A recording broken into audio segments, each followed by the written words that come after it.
ready as I'll ever be. The Money Sauce Podcast with your host, Saucy J and G. Money. Welcome to episode number 32 of the MoneySauce Podcast. How many? 32. 32? 32. Oh my gosh. Yeah, we're closer to doing this for a year than we are further. Wow, it If that feels makes like sense. yesterday we decided, hey, what are you doing at 9 p.m.? Being super tired from a day of parenting. Me too. Let's do a podcast. Absolutely. Speaking of parenting, excellent. You didn't even know I was going to bring this up, so No. that's great. Let me ask you, did you listen to Pancakes and Pod this week? Our friends on the Four Corners Podcast Network. I'm very anti-podcast in my personal life. Okay. Well, they No, unfortunately, I did not. they addressed your question about eating pancakes on the podcast, They better and have done it. no, they did not. Oh, you guys. But the conversation moved forward into your question about getting an invite to have pancakes with them. And basically, they had a conversation about what you would need to bring to the pancake party to earn yourself an invite. I have to bribe my way onto this podcast. Yeah, in fact, my favorite part was Colin saying he's not even in the fantasy league. Why does he want to be on? I just want an excuse to eat pancakes and hang out. That's it. That's what Pete said, basically. But then Pete said, okay, so what is it that Garrett could bring to our house that would grant you, bribe you basically into sending him an invite? And Colin said, very good, not just regular hot chocolate would be the thing. Very good hot chocolate is hard to find. Well, then I guess it's going to be hard to get an invite I to just want some pancakes, guys. to Sunday morning pancakes. I'm gonna show up at their door just randomly. I'm here for the pancakes. You better bring some hot I've got the chocolate. best hot chocolate I could find at no frills. Oh. Well, there you go, Colin, if you're listening right now. The gauntlet has been dropped. That's it. Garrett's going to just randomly show up. Oh, man. Well, He's a Gen. What is he? He's Gen Z. We talked about this before. oh, yeah. I think he's Gen Z. He's not millennial. He's Gen Z. It's definitely not millennial. So, like, a person showing up to his doorstep would blow his mind unannounced. Like what we used to do as a kid, just bike over to your friend's house and hope they were home. Yeah.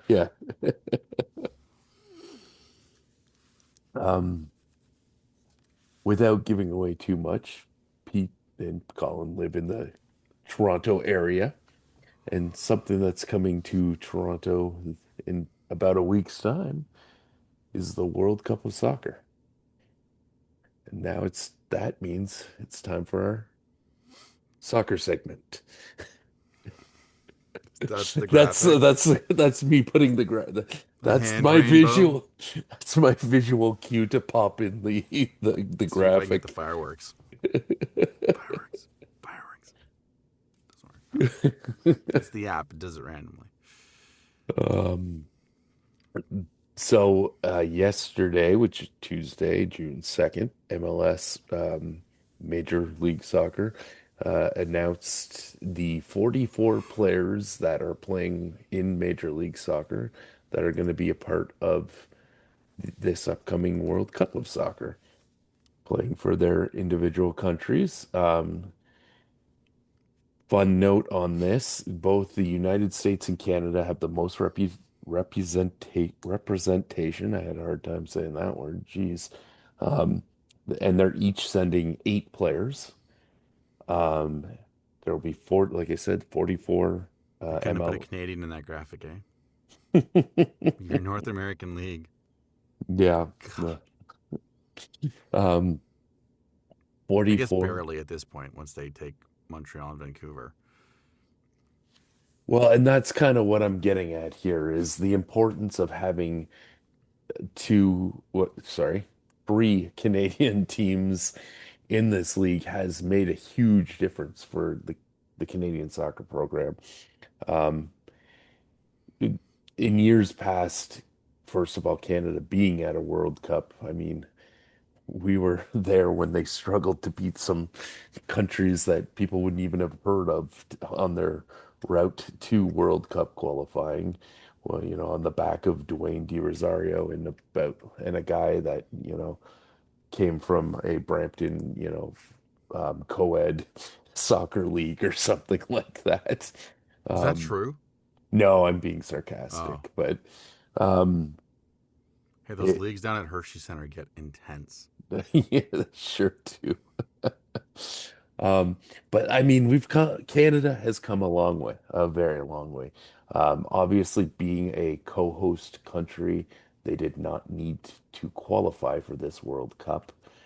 But the last World Cup we qualified for was a legit qualification, and it was it's assumed that going forward, Canada will be qualifying. Now, this year is the first year of the expanded field of We'll see. teams. Yeah, I guess so with the Uh, new kind of open door format. but why I bring this up is that deeper conversation of between the CPL, the Canadian Premier League, but the Canadian Premier League, I feel would not exist if not for TFC, Vancouver Whitecaps, and FC Montreal existing first in MLS and being, uh, I would say, fairly successful in terms of drawing fans and at times fielding competitive teams. I mean, Toronto FC didn't for a long time and hasn't again for a while. Montreal's miserable right Bring now, back but Tim Leiweke. That's what I want to say. yeah, exactly. Um, but if it weren't for seeing that professional soccer can work in Canada and that a professional soccer league for Canada can be viable, and that there is a pathway for Canadians to play professional soccer within the country, to have a route for the national team so that players that are good enough to play professionally will not only play professionally at home, but decide to play for Canada as opposed to going overseas, entering in a development program in Europe, and then deciding to change their national team eligibility to that country. Um, None of all of that was happening before. None of this was is possible without the Whitecaps, FC Montreal, and Toronto FC. So it all comes back to save the Whitecaps, and let's hope those little rumors that we talked about with FC Montreal don't come to fruition, because for people that care about Canadian soccer and have seen how miserable it was playing on a pitch in Cuba that was spotty grass, like playing, at Chris Gibson's soccer pitch in Brampton. Um, we don't need to be this big of a country and playing in that low level of competition anymore. And if the Whitecaps go off to Vegas and FC Montreal goes off to Detroit or wherever they go to, I think it'll be a significant blow in all the progress that we've made over the past, I don't know, let's say 20-ish years. Um, Yeah, it's hard to say. I mean, like, if you are an up and coming Canadian soccer player in TFC2 or one of the local academies, because soccer's just huge now for yeah. kids. It hmm wasn't when we were kids. It's massive now. Like, would you stick around in the what's the soccer league where the Hamilton, the one you like?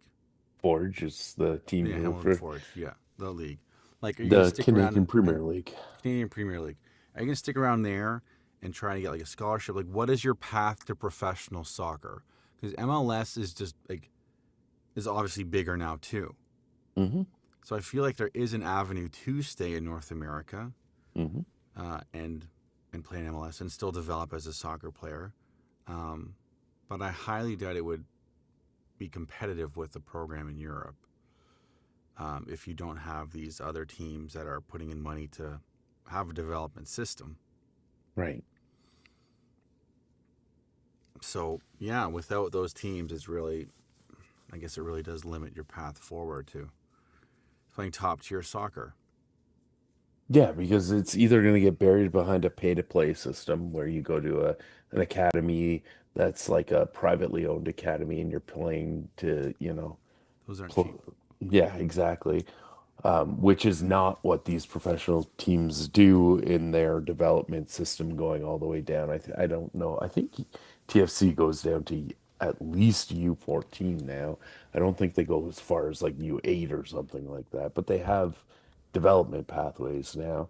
Yeah. And taking away an opportunity to go into a development path like that that's basically sponsored by the big club and not have to pay lots of money to do so probably I think definitely opens up the door for a lot more people to, follow that path and that dream and all that kind of thing. Um, yeah, and those kind of development academy kind of scenarios just aren't there in the Canadian Premier League at this time. They have a equivalent kind of league to like the OHL, WHL, and QMJHL, but those are still like minor league type soccer teams, right? And they're Mm-hmm. they're not, those are those teams that you see in the first round of the Canadian Championship getting blown out by Vancouver and and Montreal and Toronto. And you're going, I'm sorry, what team is that? Mm-hmm. So, it's not there yet. So if you don't have, Didn't a team from the CPL beat TFC in the Canadian Championship recently? Didn't that yeah, happen this year? yeah.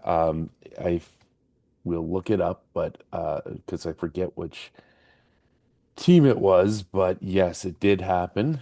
Um, and it was, yeah, I mean, it was what it was. It happened, right? But probably not a great look for Toronto FC.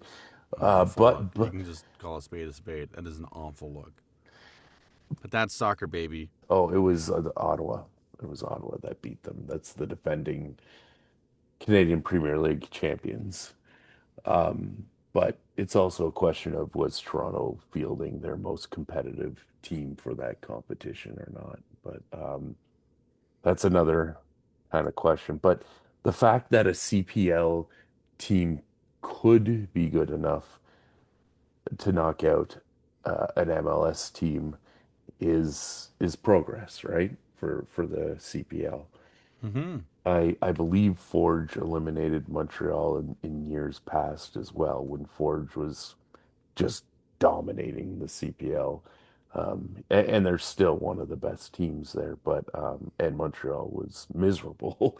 But um, that goes to show that the gap in talent is not as big,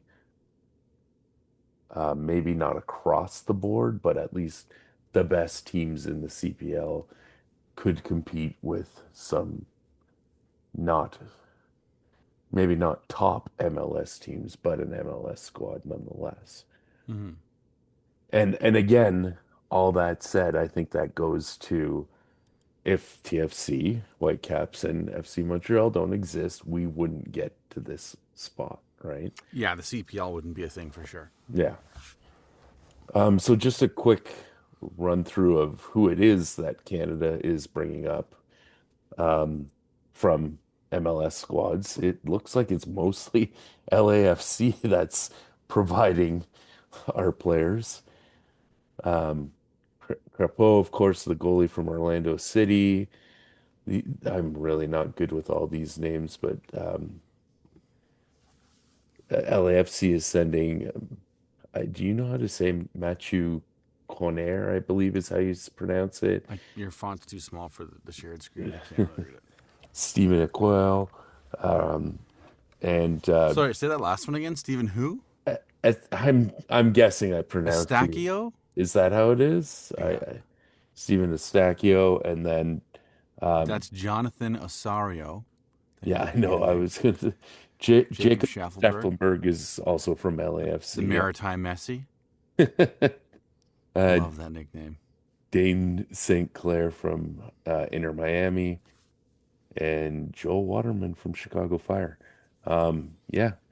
Oh, and Richie Laria from TFC as well. I skipped him by mistake. So two from TFC, three from LAFC. Um, yeah, not, you know, the fact that we have the same amount of players coming out of MLS going to the World Cup as the United States, I think that's definitely a positive sign for Canada.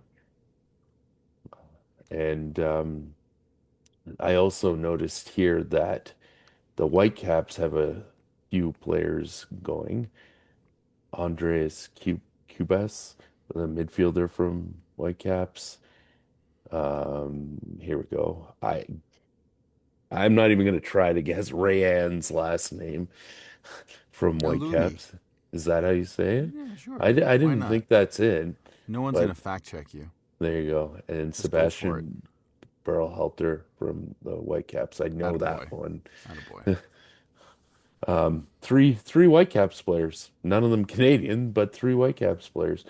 Um, Important to save the Whitecaps because they're bringing international quality players onto their squad. And yeah, I don't know. It's frustrating, and there hasn't been much of an update since we last talked about it. But I I'm just sure negotiations are continuing. absolutely, it's just there isn't a significant update, and we're gonna keep our eye on it because as you guys know by now from listening to me go on and on about it, I really don't want this to happen. Please save the Whitecaps. So Um, all 10 of you need to kind of mobilize and get it going. yeah. Um, since we last talked, the last Canadian team left in the Stanley Cup playoffs was eliminated. The last Fun Story team was eliminated, and we have the darkest timeline. Carolina set the best record for the first 13 games of the playoffs. They went 12 and 2, 12 and well, we can get it 12, right here. 1. They lost one game. 12 and 1. Yeah. Which was better than the Gretzky Oilers. Mm-hmm. Who's the other? I can't think of the other team, but like the most dominant teams you can think of Yeah. didn't have as that kind of start as Carolina did. Yeah. It's insane to think. Yeah, and I mean, I guess you could kind of look at who they played the first two rounds. Maybe the Montreal too, but they've been playing great hockey. So it was a shock that Vegas beat them 5-4 I mean, it the was a other night. close But game. yeah, Yeah. And, Mitch Marner's going to win a Conn Smythe, yeah. Yeah, he is. and Toronto will explode. There's just going to be a crater from Lake Ontario to Steeles Avenue. Just The spot where the hole that Mitch Marner left in Ontario.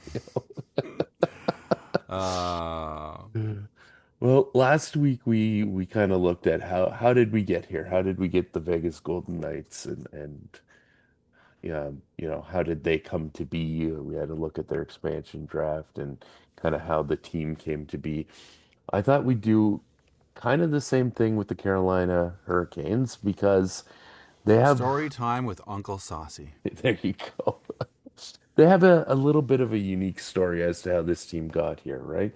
So the Carolina Hurricanes started life in the old World Hockey Association as the then New England um, the the Whalers. Yes, I completely blanked there. Sorry, the New England Whalers. And the reason they were called the New England Whalers is they were actually playing in Boston their first couple seasons. They shared the Boston Garden with the Boston Bruins, and they actually had some success in attendance. And in the first regular season, or the first full season, I guess, of the World Hockey Association, 1972-73, they won the Avco World Trophy. That was the name of their championship trophy. So they were a championship team in year one. Wow. Yeah. Congratulations. Um, It's a great pedigree. yeah. What ended up happening is due to being given l third in line in terms of priority dates at the Boston Garden behind the Bruins and the Celtics. Um, and even then fighting against the American Hockey League's Boston Braves for dates. The owner of the team, who I should have mentioned this right away, but um, his name is Howard Baldwin.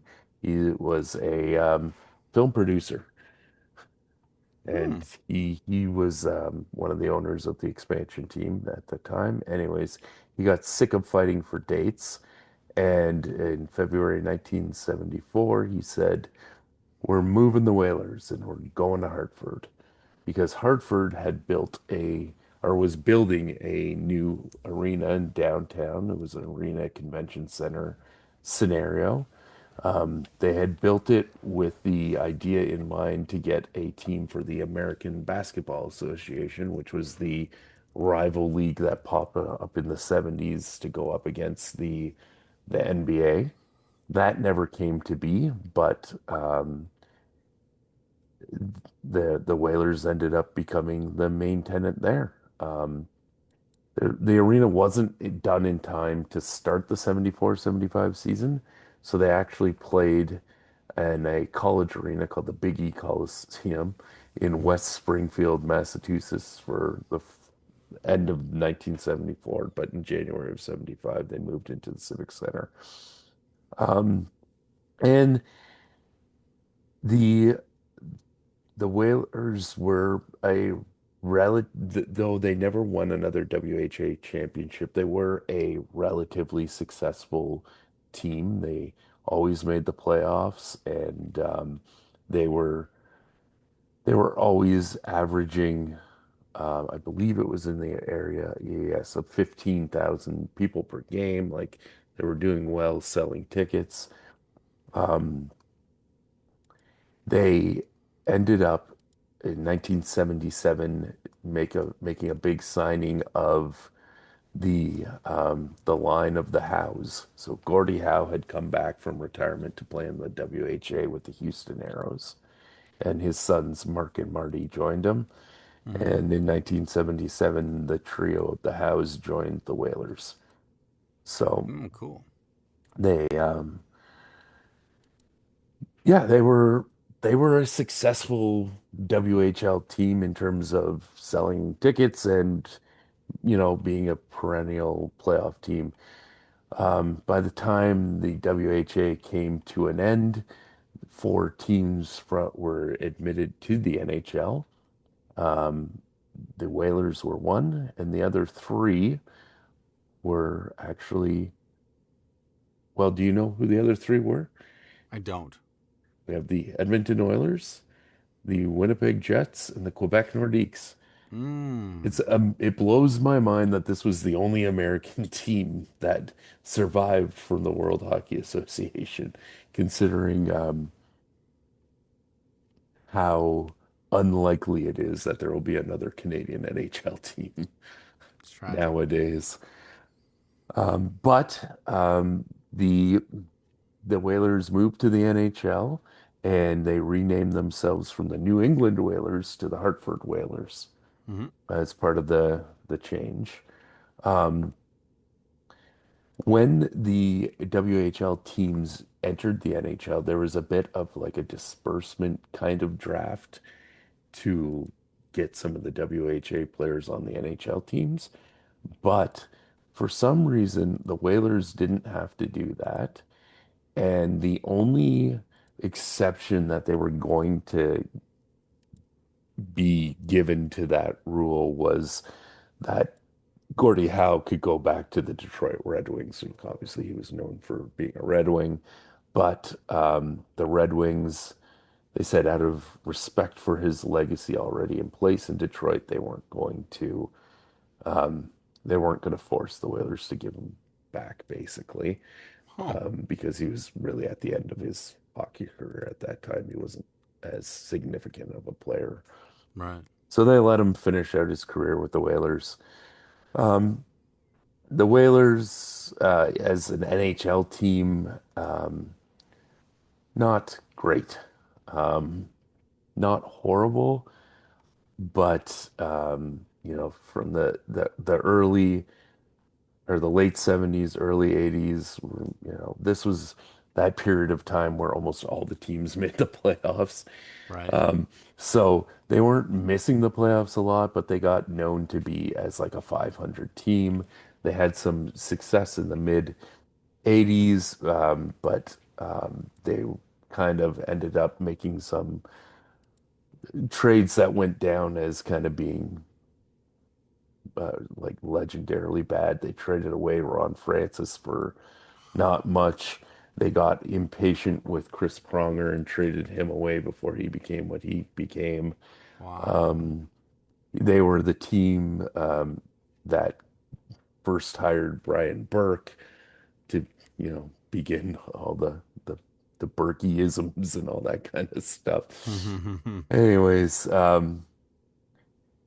this brings us through to the 1994. So in the summer of 1994, the Whalers were purchased. The person that purchased the Whalers' name was Peter Karmanos Jr. Peter Karmanos was from Detroit. He had a company that he had started. It's a software company called CompuWare, Hmm. and he had actually been an owner in the OHL for a very long time. So he had started a, a team called the Detroit CompuWare Ambassadors. And this was an OHL team that started in 1989. They later renamed to become the Detroit Junior Red Wings. Then later on in the mid 90s, they became the Detroit Whalers. Um, you know, and then finally they became the Plymouth Whalers when they moved to Plymouth, Michigan. Hmm. And finally, later on in 2015, he sold the team, and they are what is now the Flint Firebirds. Um, but he was known for trying to develop AAA youth hockey programs in the Detroit area, and yeah, eventually became the owner of the Whalers. Um, his partners, Thomas Trues, who was just an entrepreneur who was involved in CompuWare, but the other partner was Jim Rutherford, who became the general manager right away. Um, and he right away got to trying to get upgrades for the arena in Hartford, and the the state was not willing to work with him. They had a project that they were working on to try to get the New England Patriots to come to Hartford. Anyways, the short of it is, in um, 1994, he had promised he'd at least keep the Whalers in Hartford for 4 years, but after 2 years with lackluster attendance, he claimed very little corporate support. He announced that the Whalers were, if they were unable to sell at least 11,000 season tickets for the 96-97 season, he would likely move the team. Hmm. He also stopped selling like mini game packs, so you either had to buy full season seats or nothing. So you couldn't get like there was apparently 6 game, 9 game, 10 game, and 20 game like mini plans that you could buy, and he just stopped selling those. Um, so he went through that campaign for the 95, what was it? Yeah, 95, 96 season. They had 8,000 and 8,500 seasons tickets sold. Um, they had a campaign called Save the Whale, um, and in 45 days they brought it up about 3,000 more season tickets. But um, in the short of it is, it didn't happen. The team was not staying. So um, in 1997, the Connecticut governor stated that he was just not going to spend any state um, taxpayer dollars to fund a new arena, but he was willing to spend 147 million to renovate the arena. Hmm. But the owner wanted an additional 45 million to cover losses during the 3 years that these renovations were planned to go on.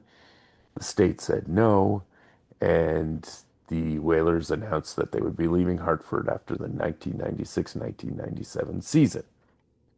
The problem with that was they hadn't figured out where they were going yet. Um, at first, it sounded like they were going to move to Norfolk, Virginia. There was a successful like marketing campaign where they tried to sell like deposit to season seats. They already had a name. They were going to be the Hampton Roads Rhinos, Hmm. and it didn't happen. Um, turns out you need an arena to make these things work, and they did not have an arena, so they were selling season seats basically without a place to play. But the um, the Rhinos did actually have that campaign, and they did produce like an identity package kind of thing.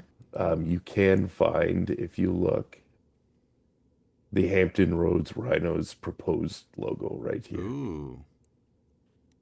This is actually a video by that guy from Aesthetics who we talked about when we talked about the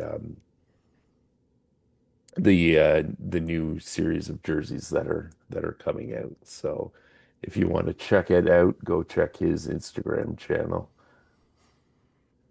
Anyways, with that said, the Norfolk plan never happened because the arena never happened, and finally, after talks with Nashville, Columbus, and even an arena plan in suburban Detroit, all that fell through.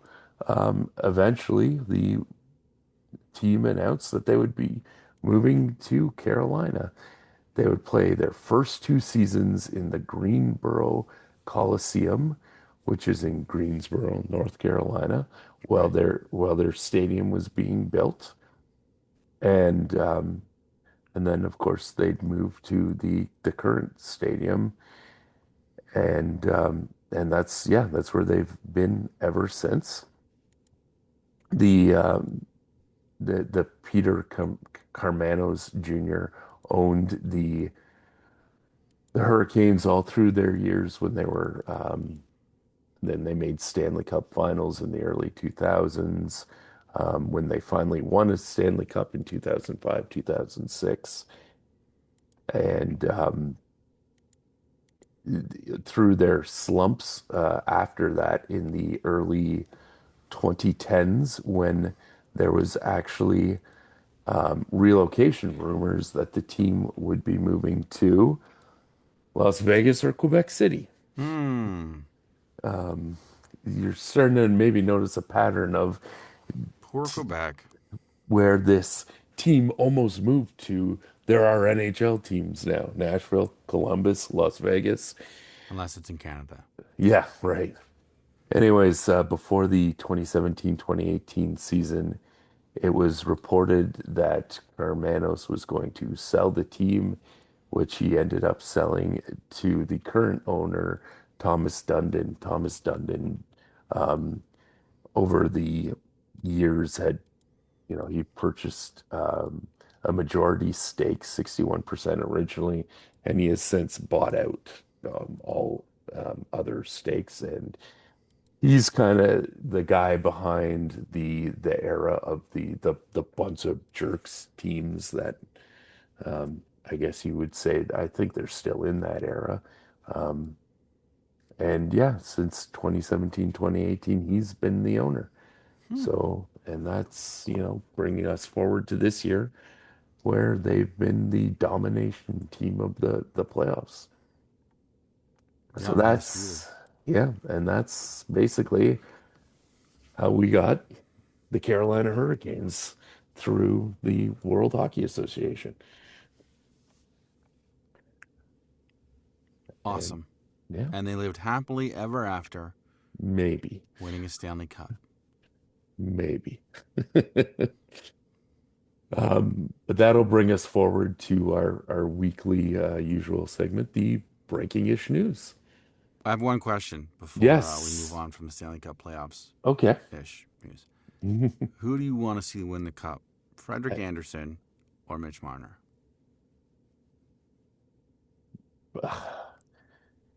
Mitch Marner. I feel like How come? I feel like that the instant reaction to me saying is like, yeah, trolley answer, Jeremy, but it's really not. It just goes back to what I said last week where I feel like he wasn't the problem in Toronto. I feel like by the end, um, that he wasn't given a fair shake. There was a time when I remember him being like, "Hey, this is the Toronto kid. He was a Leafs fan growing up. We embraced him. He was at Argos games all the time because he loved the Argos too. Like he was this, like, hey, between him and Tavares, Toronto guys want to come and play for Toronto again, guys. After all this narrative of, Canadians don't want to play in Toronto or whatever. And by the end, it was like he was public enemy number one, and he was the reason the Leafs suck and all that kind of stuff. And I think the season he's had, the playoffs he's definitely had, it just goes to prove that I don't think he was the main problem. The next story time you need to do is like a Mitch Marner story time of how he got to started out, how it got to be public enemy number one, with ultimately winning a Conn Smythe in this year's Stanley Cup. I like that. I like that idea. Leading Moving on. into the Stanley Cup Final, there's a little bit of a state of the league address by your good buddy Gary Bettman. One of the Really the only interesting note to come out of it, in my opinion, was the announcement of what the 2027 All-Star Weekend is going to look like this year. If you remember Oh, last year, we didn't have an All-Star game because we are this season that we're finishing because the Olympics. The season prior, we had the Four Nations face-off acting as the All-Star competition.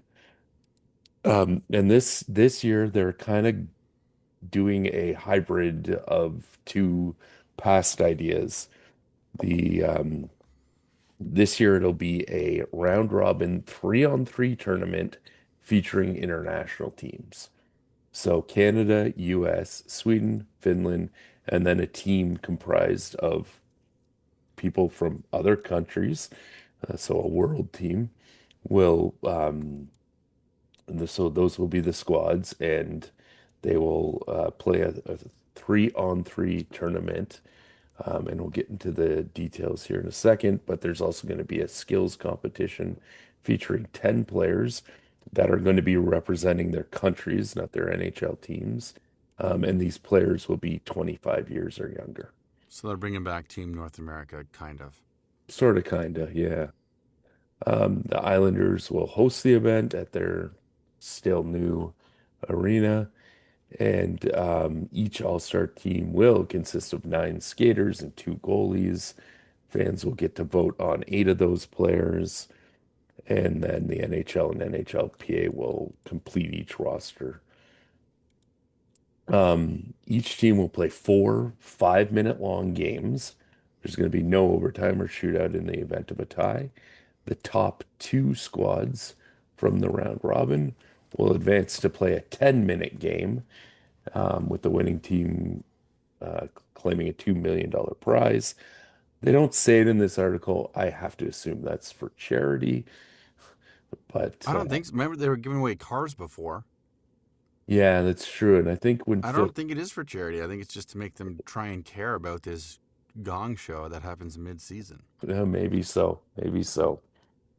Um, the skills competition, the different events is going to be fastest skater, hardest shot, passing challenge, one-timers, stick handling, and accuracy shooting.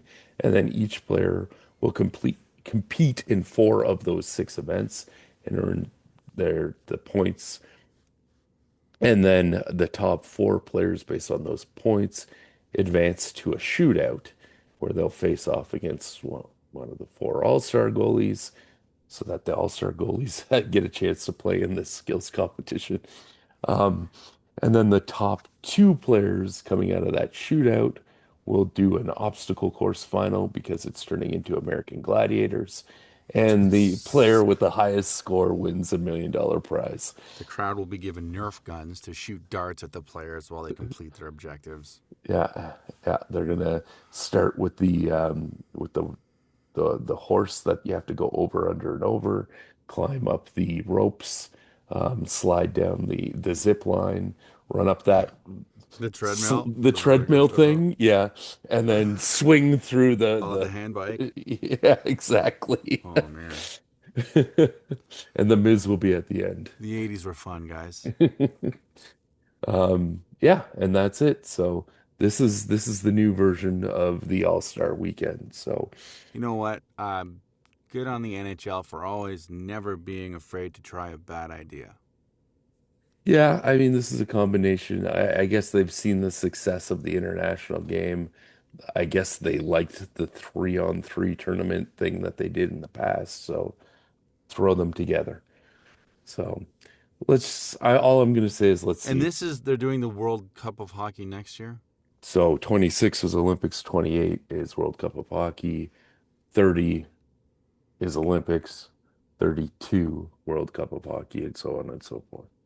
The Vancouver Canucks, speaking of Vancouver again, um, they've hired a head coach. Oh, They've I didn't hear this. they've they've fired and hired a head coach since the Leafs Manny have Malhotra. started gutting the front office. Yeah. So, but this is one of the names that was in the rumors to be in talks with the Leafs. To Well, the other headline today I read was they've interviewed 15 coaches. Yeah, So we'll get to that in a they're being minute. so But thorough, these new guys. yeah. Holter was the head coach of the Abbotsford Canucks, so that's their AHL affiliate. They won the Calder Cup in 2025. Um, Anyways, this is just an internal promotion, really, and good for Manuel Ultra. Yeah. I don't think there's too much to say. I like that they're taking a chance on a newish guy Yeah. who's had some success. Another guy who's had success but has a new job, Chris McFarland. He was hired as the president of hockey operations and general manager of the Nashville Predators yesterday. This is the former now GM of the Colorado Avalanche. He's been the GM of the Avalanche for the past 4 years. He got assigned the role after the Avalanche won their last Stanley Cup. And yeah, he's taken over for Barry Trotz, who said he would retire as GM. Um, but yeah, he's staying on as an advisor, and I guess McFarland's taking on the additional role of president of hockey operations. So I don't particularly love it as an Avalanche fan. I love it for Nashville. Yeah, I can't argue Nashville going for it. So, congratulations to him. Joe Sakic will resume duties of as GM of the Avalanche, and let's hope he does a good job. Let's hope so. Yeah. So yeah, congrats, Chris McFarland. Um, I found this next note very interesting. Speaking about, all the hiring for a coach and interviewing that the Leafs have done. David Carlisle, he said no to being the Maple Leafs head coach. This is the University of Denver's head coach that a couple weeks ago we talked about, I believe, that the Leafs seemed to be very interested in. And it seemed like it was going to happen, but yeah, he rejected the offer to be the next head coach. Hmm. Thanks, but no thanks, is Wants the a bigger quote. payday, maybe. Oh, Maybe he's returning to Denver to try to win a fourth national championship. So I guess maybe the NCAA is not only affecting the major junior in Canada, but the NHL in Canada. yeah, no kidding. Yeah. It's anyways, that leads into the Leafs. Like you said, they're looking at a number of people, including Jay Woodcroft, who was a former Oilers head coach. He joined the Ducks this past season in an assistant coaching kind of role. But apparently, the Leafs have already, as you mentioned, 20 interviewees.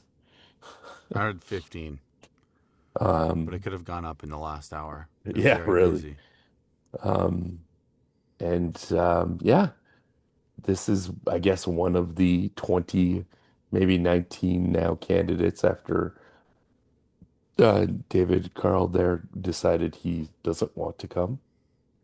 Um, some other names in this interview article over here, we see Patrick Waugh and Peter Laviolette.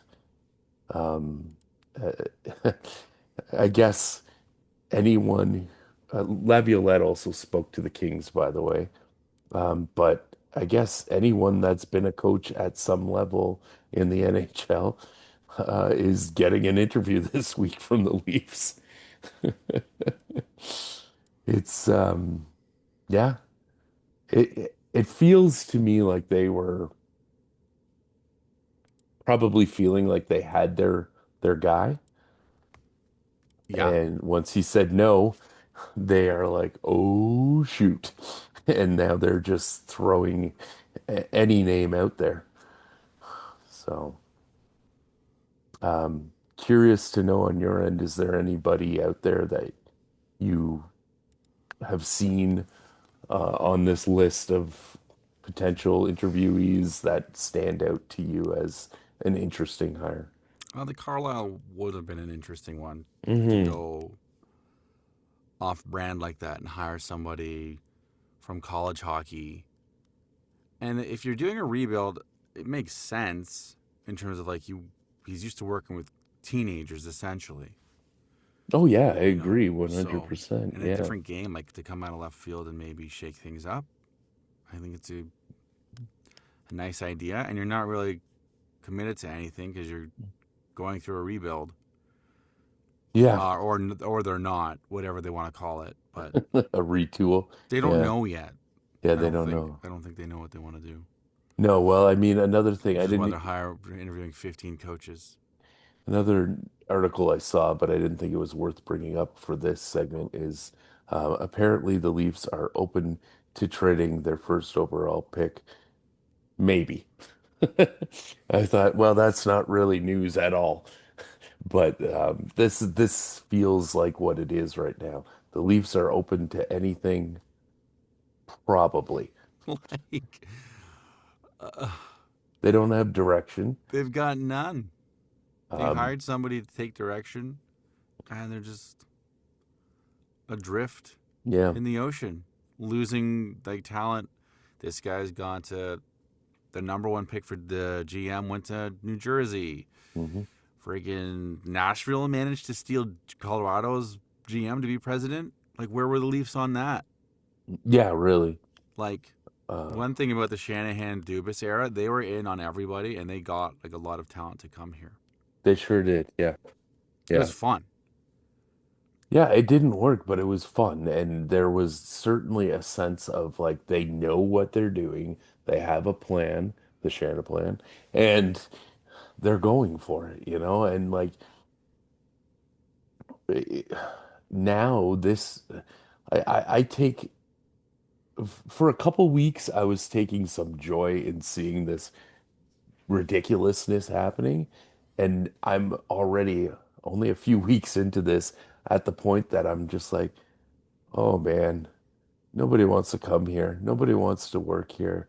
This is kind of sad. It's very strange because this used to be like the idea was like, oh, they wouldn't want to come here. It's an original six team. It's like the crown jewel of the NHL. And if you And I could be think the guy to get a that's Leafs a gone. cup after all these I years, still I still think you that's true. sure, sure. But I don't know if that's as enticing of a proposition anymore Correct. because of everything else that's going on. I think I've said it on this podcast. Patrick Waugh is the reason I'm a Colorado Avalanche fan. When the Because of his goal, he's Patrick Waugh, the goalie, not the coach. Patrick Waugh, the goalie, Yeah, yes, like the award name. yeah, the fantastic goalie who has two Stanley Cup rings in his ears, so he couldn't hear Dominic Hasek. Um, you Probably know, didn't do well in the interview if he didn't take those out. yeah. Um, you know, even when he coached with Colorado and it was a little bit of a sideshow while Colorado was in their down years, I was excited that he came back as a coach. I don't want to see him as a coach of the Leafs. I don't think that's what they need. I don't think they need the Patrick Waugh antics. Even if they had been toned down in his Islander run. What's Peter Laviolette going to bring that anybody else couldn't bring? Like he's now had six different teams that he's been with. He's one of the guys that's in the conversation for a lot of wins. He's won a Stanley Cup with the Hurricanes. Um, he's been to other Stanley Cup finals, but like there's so much of that out there. And what have you done for me lately? And you know, um, I don't know that any retread of a NHL coach who's been two or three plus more places before is any inspiring hire of any kind. Not without any success elsewhere, but even then, like it's Yeah. only one coach. Someone can fact check me on this. Only one coach has won a Stanley Cup with more than one team. So I don't know. It's it's hard to get excited about coaches these days. Yeah. We've been burnt too many times. So it's just like, and it's nobody thinks coaching has ever been the problem. I don't think. I mean, people are pretty sour with Babcock. Fair enough. Yeah. Um, But he was going to be the he was the big guy, coaching hire that was going to solve everything too, and right? they overperformed his first few years there. They did. They did. So, but like no one. I don't want to say no one cares about the coach, but like everyone knows that's not the problem, It's definitely right? not, right? People will care more about the coach if you're like, we're going into a rebuild, so we need a guy for a specific role for a specific time to develop these guys. Hmm. But if you're out there just being like, we don't know what we're gonna do, well, it's like, well, I'm not gonna get excited for a coach who can't motivate Matthews Nylander, and like the core, and change the culture. Mm-hmm. No coach is going to change that culture Mm-hmm. because he's gone after a year, 2 years, Right, right, yeah. right? So yeah. In summary, it's hard to be excited about a coach because coach was never the problem. I don't think it was ever the problem for this team. Yeah. I wonder now, and I'm not even gonna look it up because I don't know how easy it would be to find. But Austin Matthews played 1 year in the National League in Switzerland. Yeah. Was the SZ, no, ZSC Lions or whatever they're called. Who was the coach there? And is he available? You know what? I am gonna look it up because now I gotta I'm know. sure Mats knows him. Oh, it was Mark Crawford. No, Oh, we don't want him. He can stay there. he yeah, I think he's past his best before date. He was very instrumental in those early Colorado Avalanche years, but yeah, okay. Yeah, there you go. Maybe give Crawford a call. Moving on. Dallas. Dallas. Last note of the week. The Dallas Stars are planning to move to the suburbs in 5 years. Dallas Stars are planning to move north out of the downtown, Really? yeah, and into the suburb of Did they say Plano. why? They said why. Ooh, Well, I mean, when you say it like that. so yesterday, or sorry, this was yesterday when this came out. The day before, the Dallas Mavericks announced that they had their intentions to they have a preliminary agreement for their own arena about 10 miles north of downtown, still within Dallas, to build um, on a former mall site a new arena. The reason that the Mavericks are and the Stars are kind of at odds end here is they both play at the American Airlines Center. They've shared that arena since 2001 when it opened up. Um, the Mavericks, who used to be owned by current Brampton investor, um, oh, why am I forgetting the Brampton's basketball team name? The Oh, Brampton the Honey 905? Badgers. Oh, the Honey Badgers. Yes, yes. And the entrepreneur guy that used to own the everything's escaping my brain right now. It's 10:30, man. You're doing a good job. Keep going. Anyways, um, Mark Cuban, that's his name.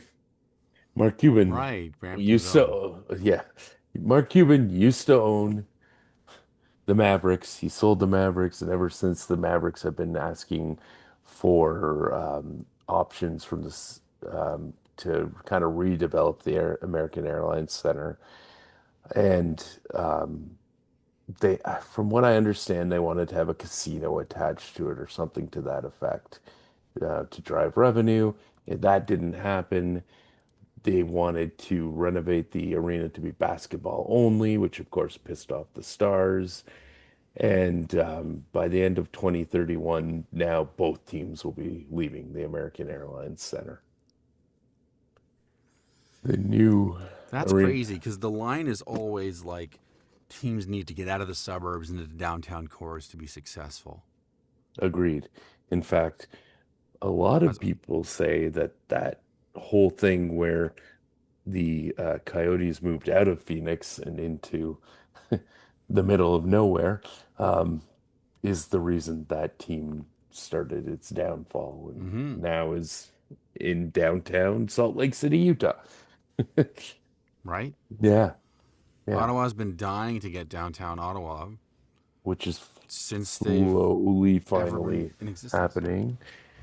That LeBreton's Flat site is slowly moving along with decontamination and all that kind of stuff. But yeah, yeah, you're right. They've been dying to get out of the Canada. yeah, Canada, which I think was I forget what the term is, but it was basically the town or whatever of Canada was absorbed by Ottawa, so it's actually technically part of Ottawa now, but the fact that they weren't even playing in Ottawa, right?